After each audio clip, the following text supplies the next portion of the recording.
Thank you for joining us on Sunday Interview. I'm your host, Gravajo Zulu. Now, the Financial Intelligence Center has released the 2018 Money Laundering and Terrorist Financing Trends report, indicating that Zambia could have lost about 6.1 billion kwacha in tax evasion, fraud, corruption, and money laundering. Well, this report is both alarming and indicative of the levels of illicit and high-level crimes in the country.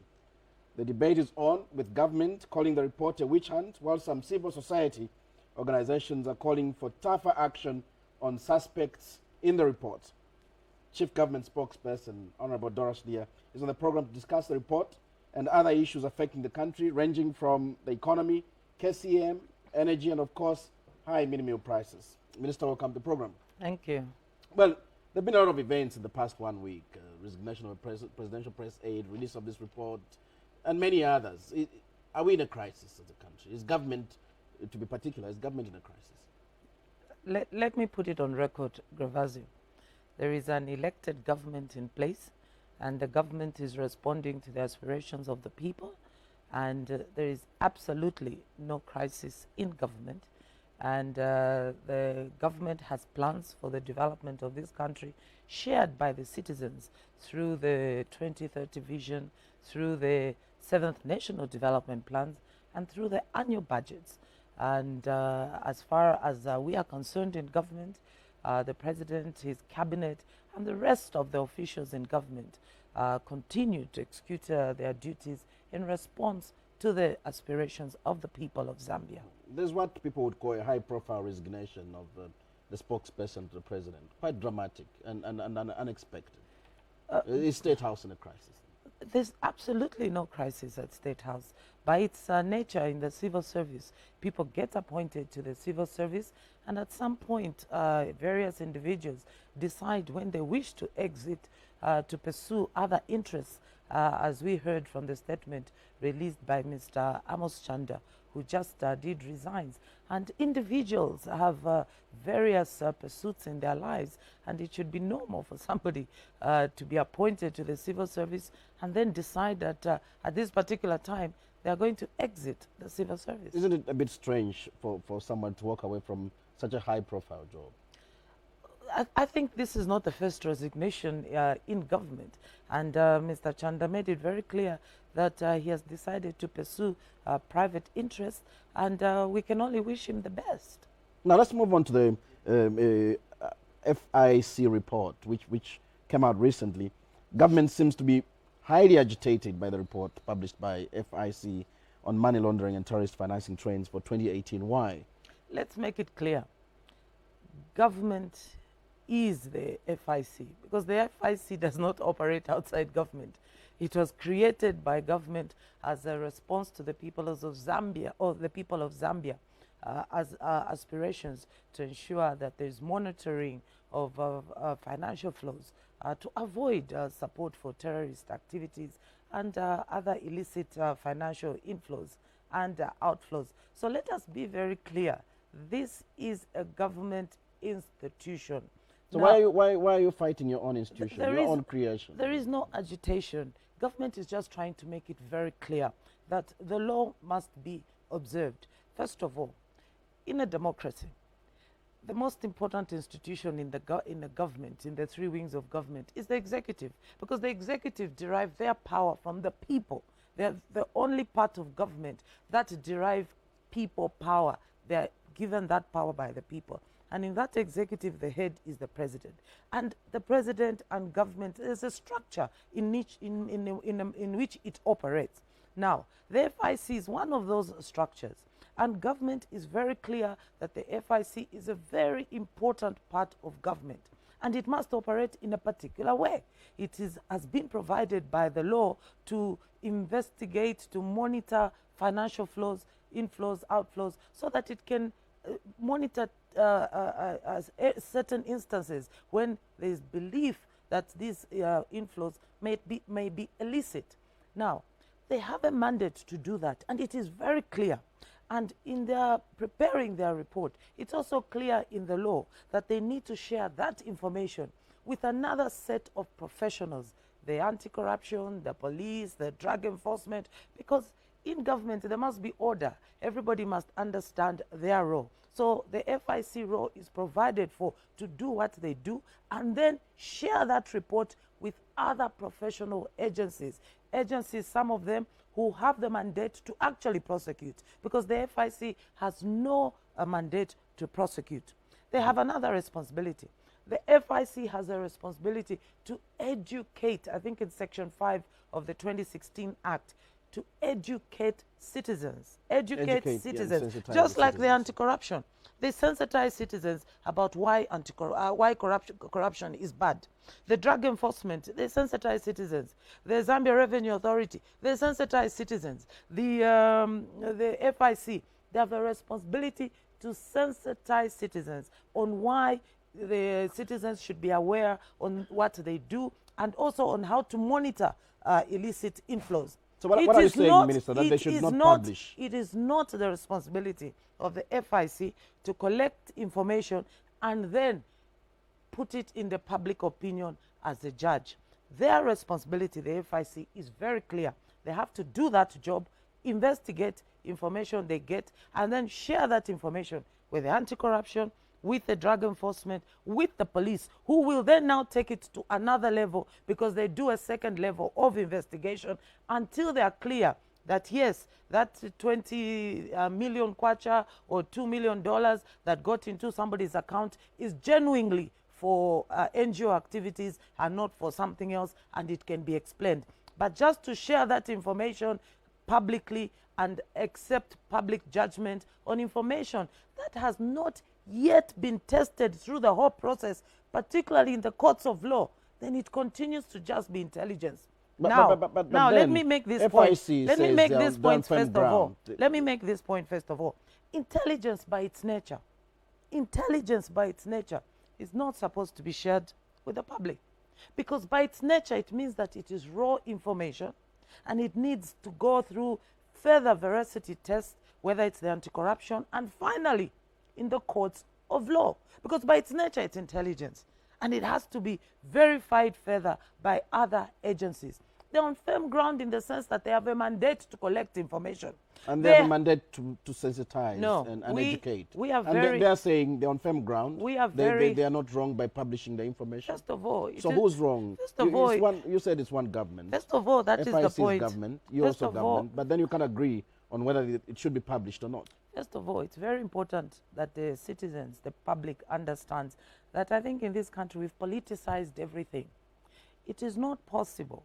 It is not possible that in the same government where we have the Office of the Attorney General as the chief legal advisor, and he has advised very clearly that in Section 5 of the FIC, it only relates to educating the public and educating and informing the public about the existence of the FIC, not to share intelligence information with the citizens. Now, it's important we understand what they do is very important.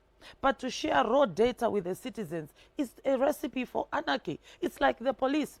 If you suspect that Mr. B, the car he's driving, is a stolen vehicle, you're not going to go to the radio and say you believe it's a stolen vehicle because you've never seen your neighbor driving that car before. You will go to the police so that the police can verify, because they have that capacity to investigate. Because otherwise you go and tell the whole street that you believe Mr. B's vehicle is stolen, and yet Mr. B might have an explanation that actually I inherited this vehicle, or I was just given this vehicle by a friend, or I have hired this vehicle to drive it for a few days.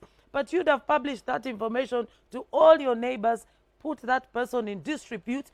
Maybe there's actually an explanation. So intelligence, by its nature, cannot be in the public domain.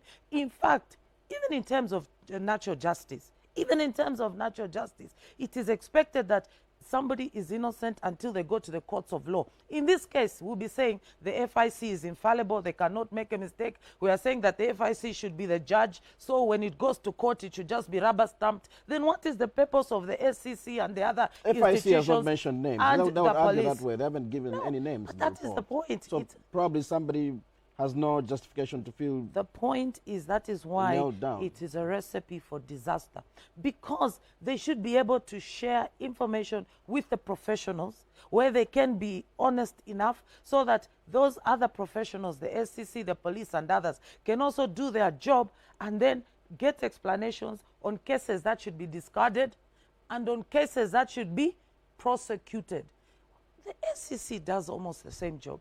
The OP does almost the same job. The DC does almost the same job. How come they don't go out and professionally misconduct themselves in terms of sharing intelligence before it is actually tested, even through the courts of law, in the sense that somebody should be found guilty in the courts of law? We are trying to find people guilty in public space, in terms of public opinion. It is dangerous.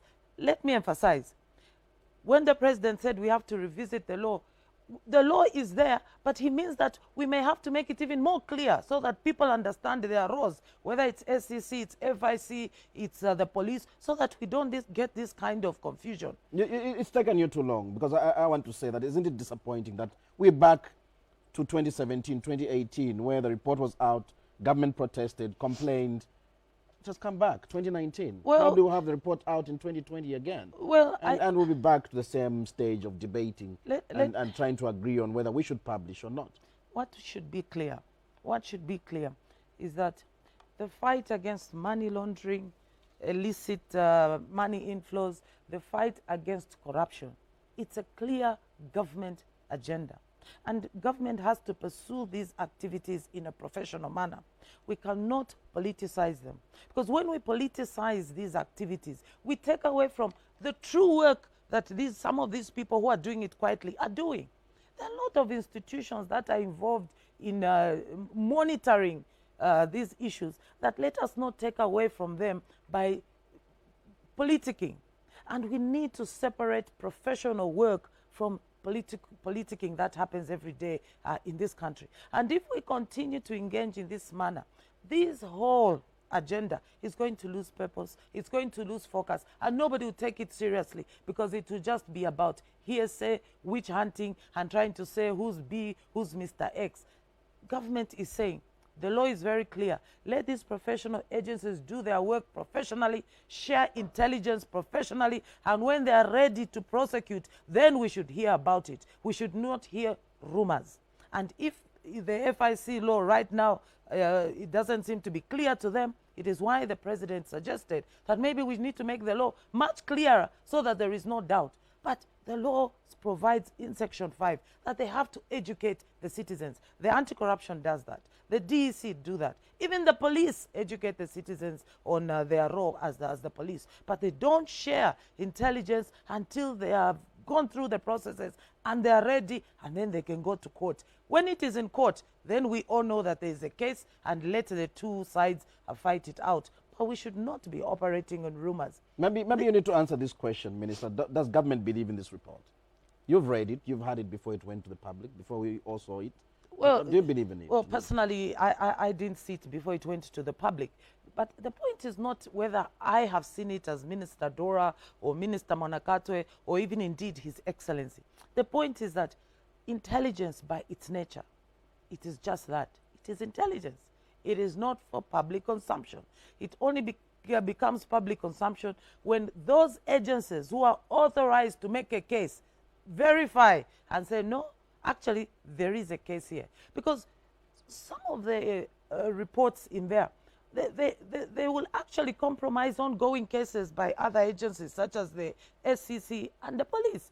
You're actually putting in public domain cases that are being investigated, and you risk actually jeopardizing the work of other agencies. And this is why government is not agitated, but we must have order. In a democracy, you need to have order so that people know what they need to do. But when we bring in personalities now that they should become bigger than the office, you see, we always hear this argument of this institution, no, the head of that institution is autonomous. Autonomous from what? From who? Because the executive that was given power by the people in a democracy are the only people with power to allocate resources to everybody and to even appoint those same people. So autonomous from who? You see, the people of Zambia... But government seems to be really fighting this No, publication. it is not a and, fight. And of course you see it from... Let us be very clear. From elements or people associated with the ruling party who come out very vicious against FIC. Government is not fighting. Government would like order.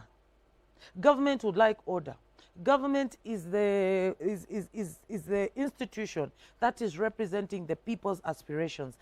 FIC is part of government, and sometimes when we notice that there is some disorder happening, we must come out and say there is disorder happening. So why hasn't government instructed FIC to stop publishing? I am happy that even the Drug Enforcement Commission came out very strongly, and those are supposed to be professionals. Party, they would probably be feeling beaten to the game by FIC. No, they are not beaten to the game. They do the work and they do it professionally. And sometimes, remember that the FIC is just an intelligence unit. They just collect information. Now, they need to share that. But these are professionals, isn't it? But listen to this. You put professionals on this in this center, and they've gathered the information, and they're telling you it doesn't this mean is that what we're human seeing. beings don't make mistakes. What we are saying is that, yes, they have the right to gather that information. No doubt. No doubt. But that information must then be shared with another level of professionals. Now, some of the information in that report, I'm aware, is already in court. Some of the information in that report is already being investigated. So the other wings are also being professional and saying, look, you're going to jeopardize.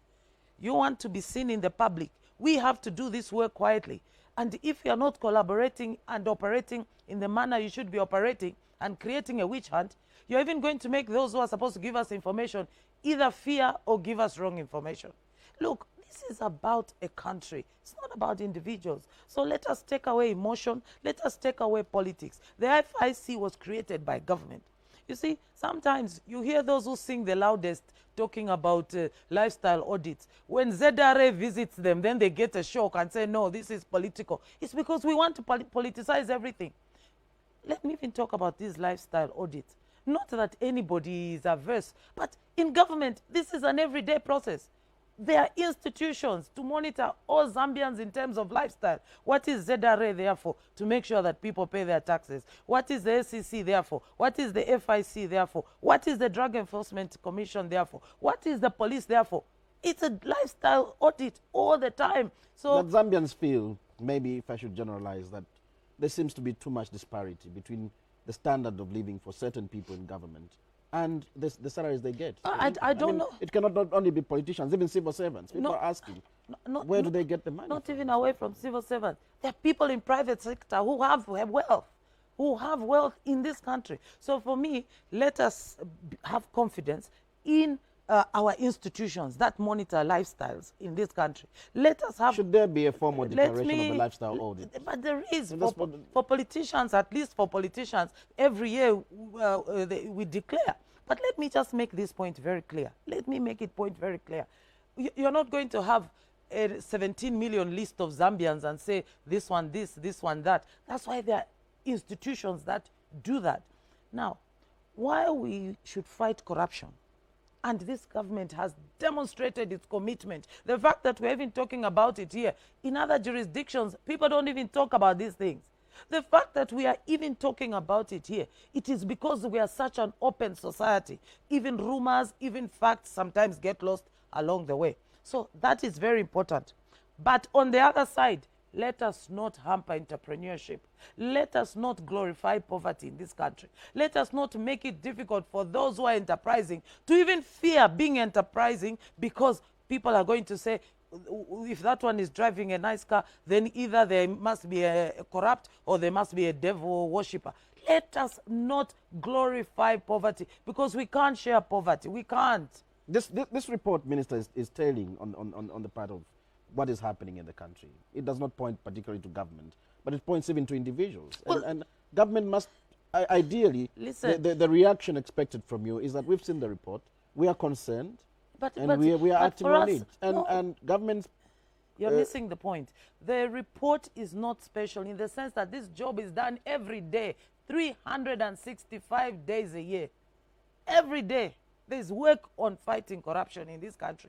So there's nothing special about the report in the sense that it beats what happens 365 days a year. This is just one part of the whole fight against corruption. The FIC does its job collecting intelligence. The OP does its job. The SEC does its job. The police do their job. And finally, we expect that justice will happen in the court, because even the courts have a role to play. So just sharing intelligence, alarming the public, and then you might find that some of those cases, reports that have cases that have been cited, maybe there's an explanation. Because just to say to the public, money moved from here to there, but the explanations are not being given. It's just that money moved.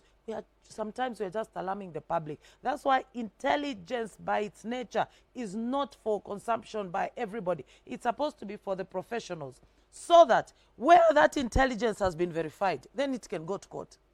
But then but the public, some of these facts then the public will know that, oh, okay, the anti-corruption now is in court. What we'd like to know is how many cases the anti-corruption has in court, because then those are actually in court. But if we just keep sharing intelligence about there's no explanation, but money moved from A to B, we are not saying that some of those cases are not real. That's not what government is saying. An individual owning 49 houses built by a company that was contracted by government. But look, government giving a contract to a company that's 3 months old. Yeah, but that's those are no, that's intelligence.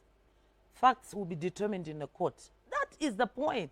That is intelligence information. But facts will be determined in a court of law. Let us be very clear. And as the investigative wings take that information, along the way, some of those cases may fall off because there'll be explanations. Others will ultimately find themselves in court. So that's why we are saying it is dangerous and extremely dangerous to share raw intelligence before it is verified by other wings and they have concluded their investigations and they go to the courts. Government is not averse to the FIC, because FIC is part of government, let's be clear. But we cannot allow one part of government to begin to consider that it is above everybody and cannot follow its own law, including Section 5 of the FIC, which is very clear that let it educate the citizens, but it does not say share intelligence with the citizens. It doesn't say that. So what would you say that the debate on the FIC report has been lost in politics and hijacked by politicians, lost on the disclosure aspect? It distracts the nation. It has brought a lot of things, like tax evasion by medium and you're small missing the scale point. ZRA, you're missing the point. ZRA is busy every day doing that job, 365 days a year. And when the FIC have intelligence that somebody is evading tax, instead of making it distract the public, they have to take that information to ZRA. Which they've done. So that, yes, and ZRA does their job. They will announce if somebody has been evading tax. We've seen them. We've seen ZRA do its work. It's normal job, 365 days a year. So why should 2-3 cases relating to tax evasion in the report obsess us and detract us from doing work for the people of Zambia, addressing the turbulence in the economy, addressing the billy meal prices? That's what the Zambians are looking for. Addressing issues of mines on the copper belt. That's what the Zambians are looking for. But here we are, a whole nation, detracted by, there are other cases outside the FIC report. They're not the only ones. But we are being detracted by only a few, and yet we should allow the investigative wings to do their work and then see this go to court, and then justice will be done. Justice is not rumor mongering in public. It's not justice. By its nature, justice is that these matters will go to court. Government is not against the FIC. Is government position that this report is a rumor, is gossip, until it's been proved? Government position is that this is intelligence information and it's not for public consumption until it has been through the processes that should prove it and take it to court. Then we can hear the facts in courts and justice can be done. There's a term that has come up in this report, politically exposed persons.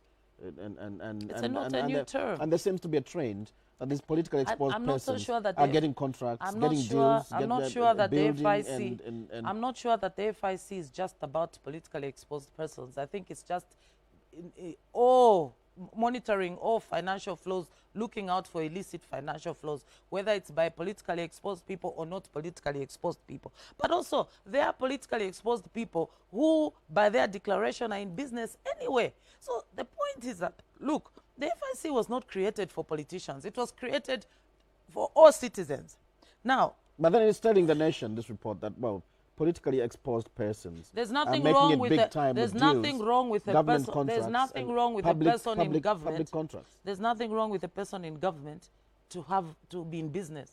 And I think maybe we need to make that clear to the people of Zambia. There's nothing wrong with a person in government, whether a civil servant, whether as a politician, to be in business. But there should be everything wrong with No, ministers no, getting contracts no. when they're Here's serving my as point. ministers. And Here's my point. Because people have businesses that they declare. And if somebody is running a company, it means that it is a company, not as the individual, but as a company. And that in government, there are laws and there are procedures. And that if any company where a politician is associated, all they need to do is always declare, as we do every year, that their business, if it is pursuing government business, then it should be considered that they are part of that business. And this happens everywhere in the world, and there's nothing wrong with it. What is wrong? Is it correct no, that what you is, should... Let me continue. What is wrong?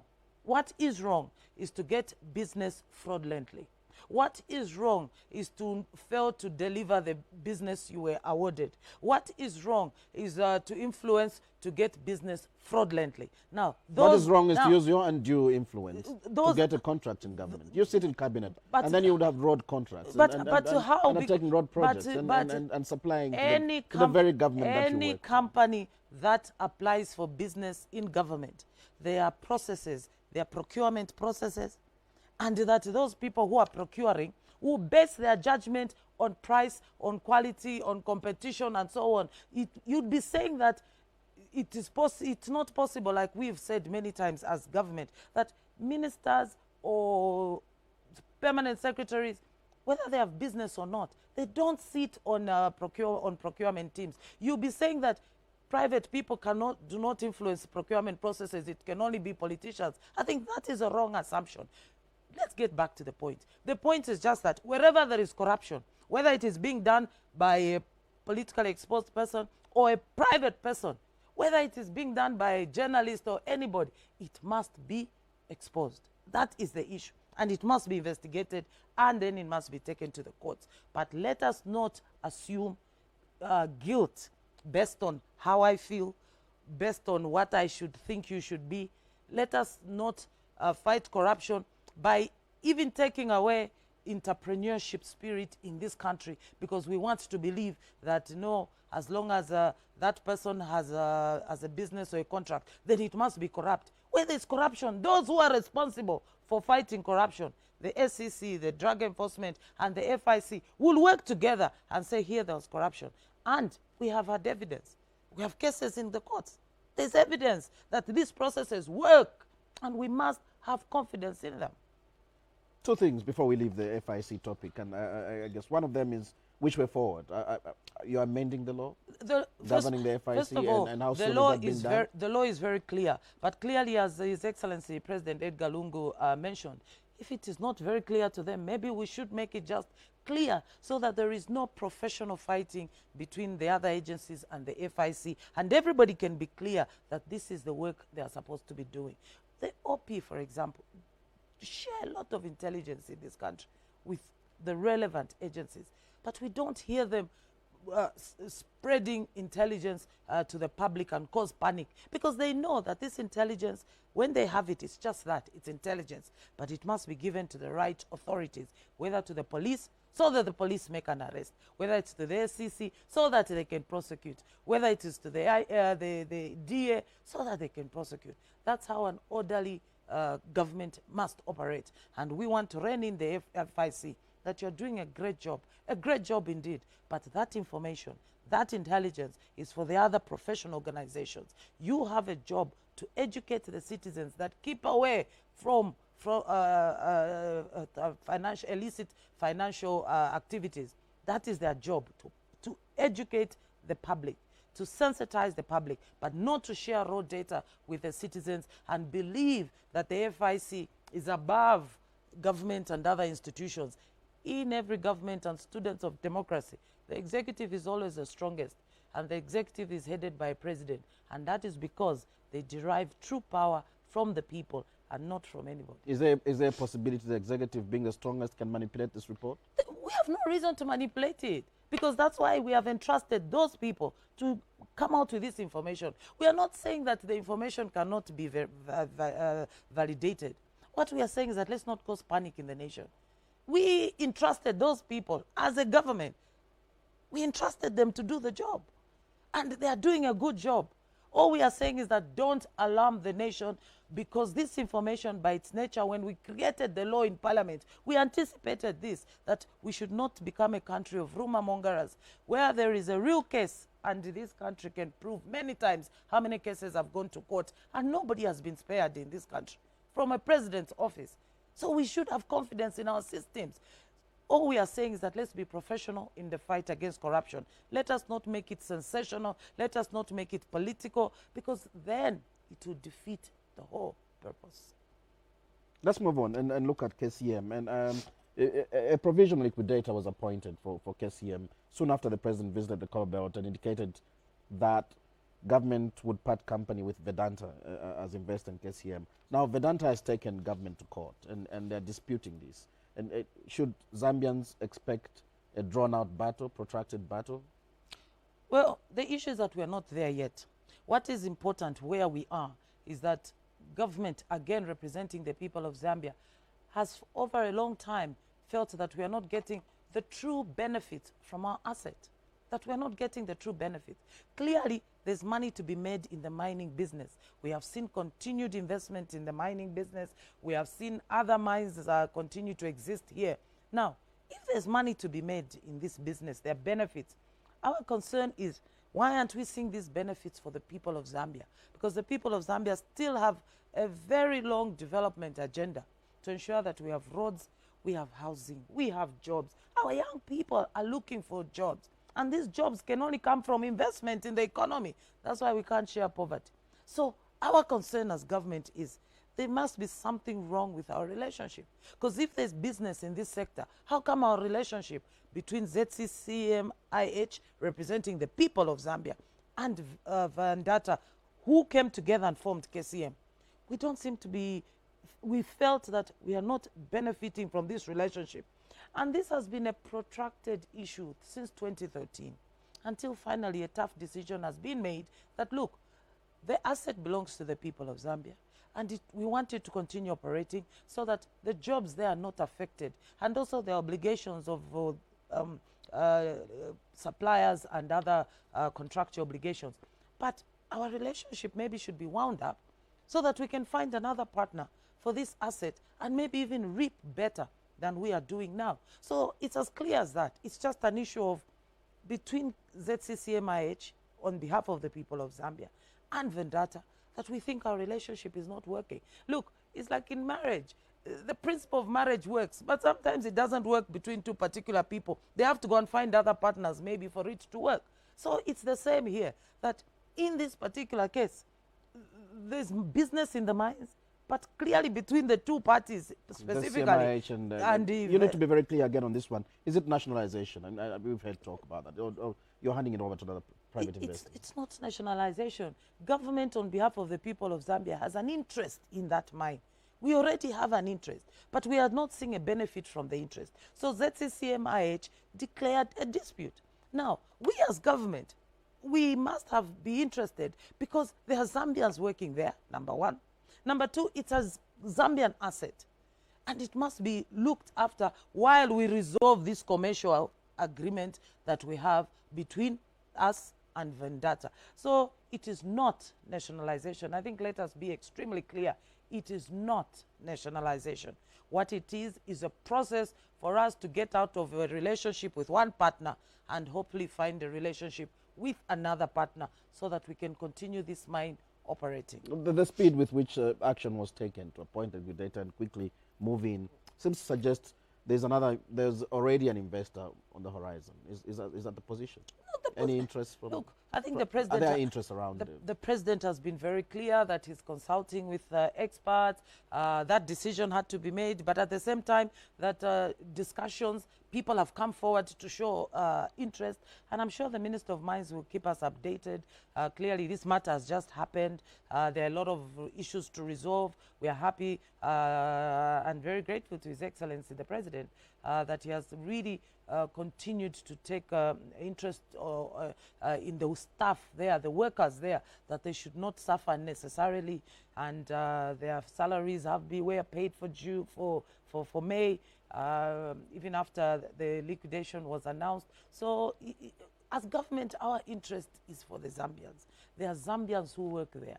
It might not be my relative, it might not be the president's relative, but there are Zambians who work at that mine, and they have families to look after. And that's what is preoccupying the president. That's why as soon as we noticed that, look, we have talked this relationship, we don't seem to be going anywhere, the decision had to be taken there and then, because our concern are the Zambians, that they're not being paid, suppliers are not being paid, and this affects families, real families. There's a risk that there may not be an investor coming up soon, and meaning government will have to run the mine for some time.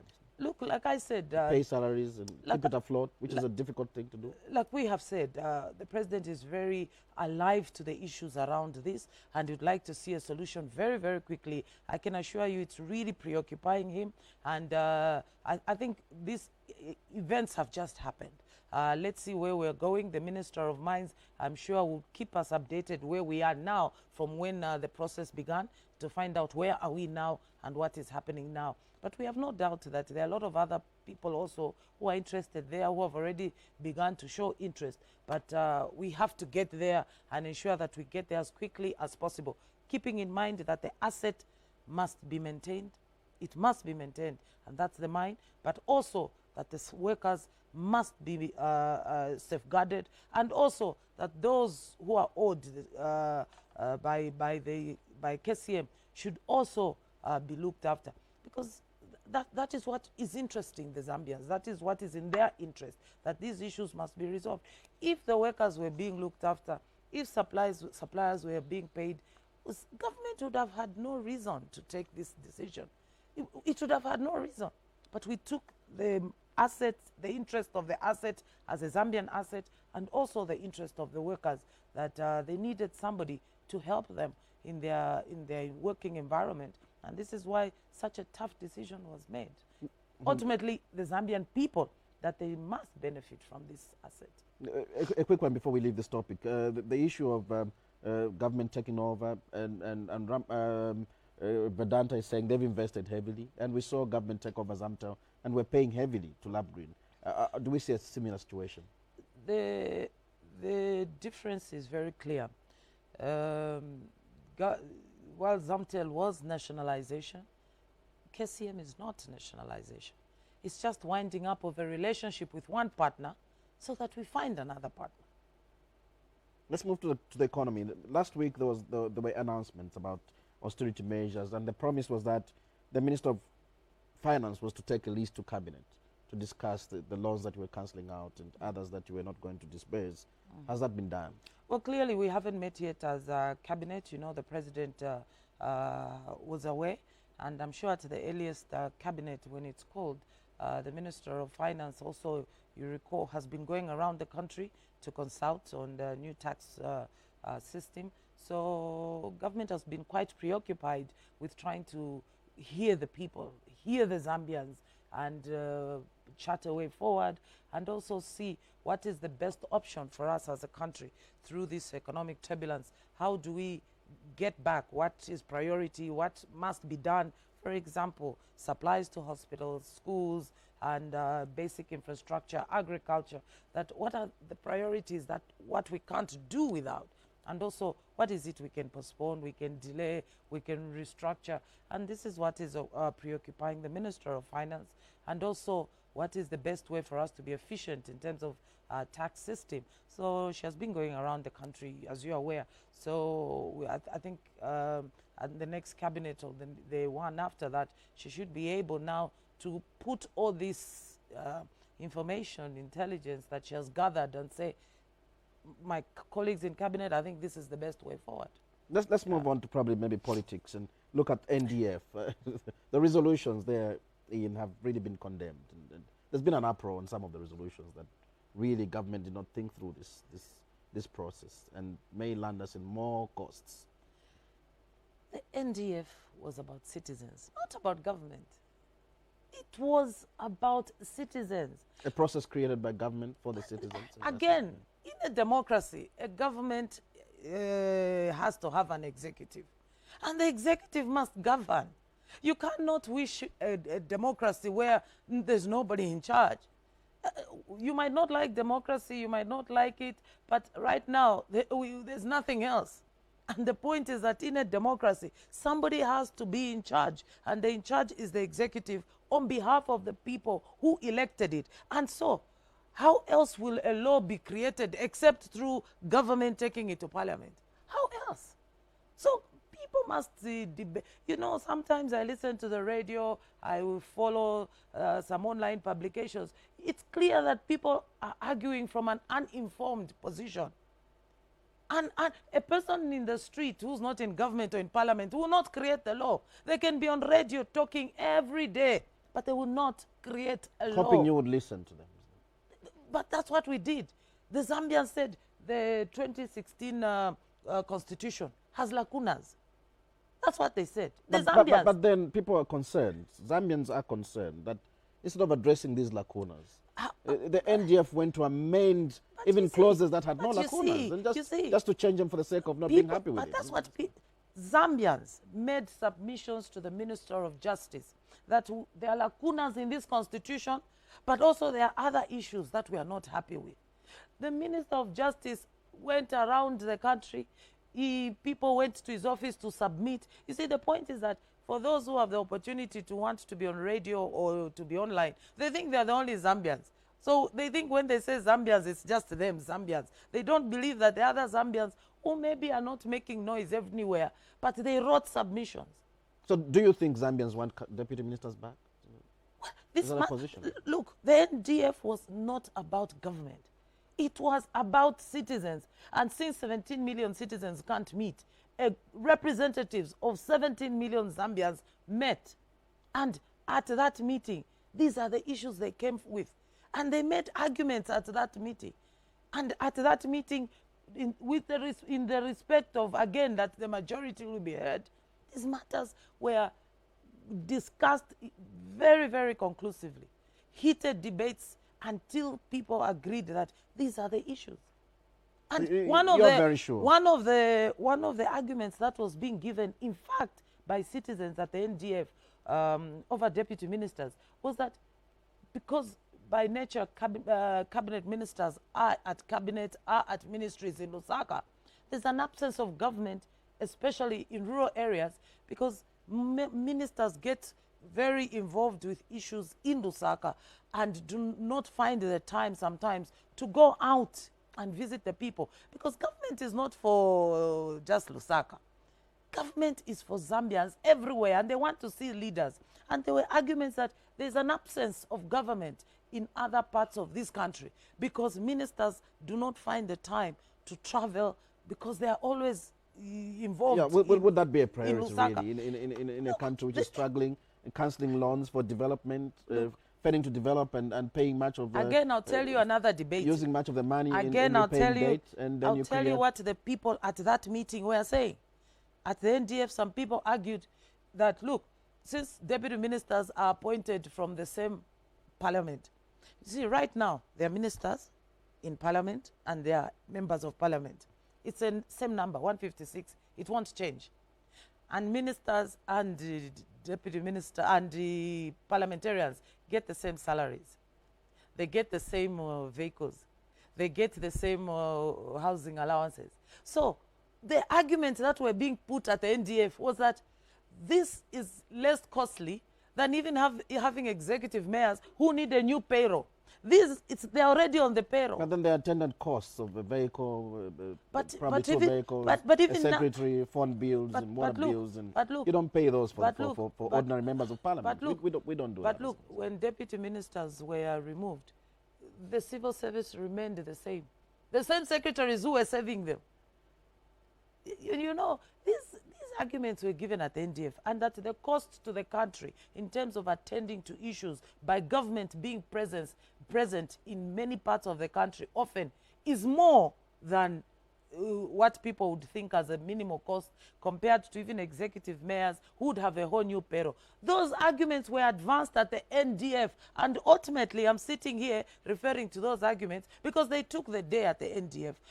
A legal system, a legal process that was agreed upon to discuss outstanding issues around the Constitution. Those who had a different opinion came. They won on some things, they didn't win on other things. That is the nature of democracy. And government now has received those resolutions, passed them there, and ultimately has to do the thing that can only be done by one institution in this house. That is Parliament. Has the report been debated and discussed by Cabinet? Adopted? No, when Cabinet tends to the NDF, we will make announcement. For now, it has not been tabled before Cabinet yet. But it has to ultimately go to Parliament. Remember, at the end of the day, the only institution in this country that makes laws, in fact, the highest privilege for any member of Parliament is to be part of a constitution-making process, because ultimately that's the supreme law of the land. And if you are not part of that process, then clearly you missed a very important part of being a member of Parliament. There's one issue at your ministry before we close, IBA, and there's a strong belief that you are using IBA to victimize private voices, private stations. Again, we have brought a lot of politics into the media, I believe. Myself and P.S. Kasolo, we've tried very hard to have an open door policy with all media houses, understanding that media is not just for reporting news, but that they're also businesses, and that we must do everything possible to encourage the growth of the media in this country as businesses. Beyond just news, there are film platforms, there are other entertainment platforms, educational platforms, and so on. But even as we do that, there are laws through the IBA that govern the way media houses in this country should operate. And I personally have been extremely resistant to get the IBA to even use some of the powers that they have in terms of shutting down some of these media houses, because we've hoped that a process of dialogue will get people to realize that you cannot host a program, even if it's a phone-in program, and allow a citizen to phone in and just insult anybody and call it press freedom. It is not press freedom. And we expect that the media houses will not lose their responsibility to the citizens and say, no, it's the citizens who called. No, because those who manage those programs, especially phone-in programs, they should be trained people who know how to manage a program. If we were talking about the economy on a phone-in program, we expect that people will phone in and say, here, government made a mistake. Others will say, no, government did well. But they should be discussing the economy. But when somebody phones in and just says, no, me, I want to insult so-and-so, they're useless, they become derogatory in the way they describe the person and not the matter. Because there are a lot of uninformed people who like to participate, and all they do is just be emotional. We have to be concerned. And when we write to a media house and say, you're failing to manage your programs, you're just creating anarchy, they say, no, this is press freedom. It is not. Press freedom has responsibility. But shouldn't you be pushing for amendment of certain clauses, like the one which asks these radio stations to submit recordings of the programs every 2 weeks? That's a cost, isn't it? Well, if IBA wants to monitor, why don't they use their own cost to do that? Look, I have had a lot of discussions with IBA, and I've heard some of the concerns from the media houses. But I'm not so sure that this calls for then wanting to demean the head of the IBA. I think this just calls for dialogue, that, look, maybe we might not be able to afford it. The law provides that IBA can, at any point, demand recordings. But clearly... But to demand that every 2 weeks you must submit this thing at your own cost, well, isn't that an unnecessary cost? I believe that even that... And some stations are struggling. You should be aware, community stations. I believe in other countries it's a law. In other countries it's the law to do that. Here, the IBA has even been willing to discuss. So to me, we should create a culture in this country where we do not believe that every time government makes a decision, then it is out to get somebody, or then we get a demeaning response. We should be able to discuss and say, actually, I have a better view. Maybe why don't you try this? You know, so that we have this, and as we come to the end of this program, I really would like to emphasize one thing once again. Government is committed to fighting corruption in this country. That's why we have ministers in court. That's why even the office of the president has never been spared in Zambia. Ministers, private sector, they have never been spared. We have a track record we should be proud of. But on the other hand, let us not politicize corruption. Let us not make having wealth in this country a taboo. Let us not glorify poverty. There are real challenges, and we want to share in those resources. Let us not reduce wealth creation to only foreigners. If foreigners have money in this country, then it's okay. We will not grow our country unless Zambians become wealthy. That's why I have said many times, and government, that we should give businesses to Zambians. Whether it's government business, it's private business, it's business in the banks. Why would banks be going to hire event companies from South Africa and be prepared to pay millions to those event companies from South Africa and not pay Zambian event companies? We want a Zambian to have a contract for $10 million, because then they'll pay taxes here, they'll keep their money here, that we will share in that wealth. But if we criminalize, even those who give business are scared to give Zambian business, because they say if we pay Zambian 10 million, people will say it's corruption, even when it's genuine business. And this is something we need to take away from our minds, because even when a bank manager is sitting in the bank, a Zambian, and he has a contract for $10 million, he's afraid to give to a Zambian because he believes he will be embroiled in corruption. He would rather give it to a foreigner, and we, the Zambians, will be so happy to see that 10 million go to the foreigner and then leave Zambia, and then we get no taxes, and then we don't get development, and we'll wonder. That's why we are saying the FIC is doing a good job, but they have to do it professionally as guided by the law and share intelligence with other agencies. We are saying corruption is a very important fight in this country, because we want the resources to go where they should be going. But we should also not criminalize entrepreneurship. We should not criminalize giving Zambians businesses. That's why the president said we need 20% in construction to go to Zambians. Why? Because it's a lot of money being expended there. Because we will not see Zambian millionaires unless they're in business. That's why we are all just focused on a few politicians, because we are failing to give Zambians businesses. And that's where the change should be coming from. Minister, Thank it's been you. a pleasure having you on the program. That's all we have for you this evening, and our guest was the Chief Government Spokesperson, Dora Siliya, talking to various issues that are affecting the country. Till next week, same time, pleasant viewing.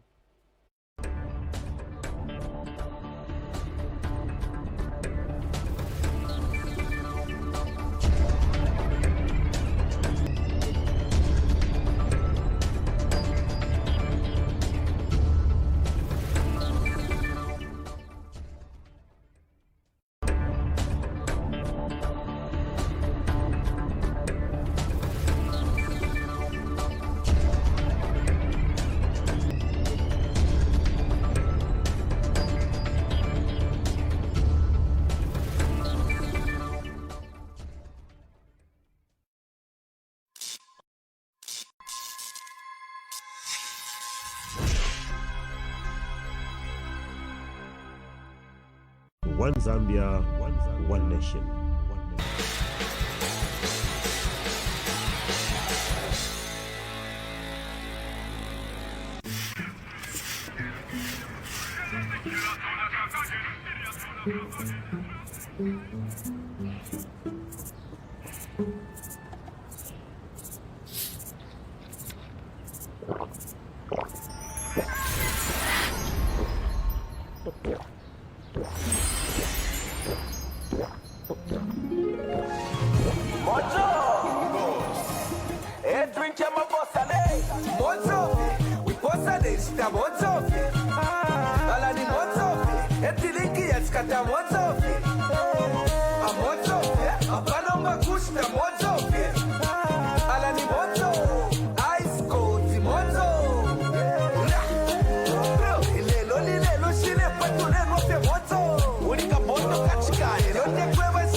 spread nipaniko iyo chona wa mtengere iyo noti zikoro iyo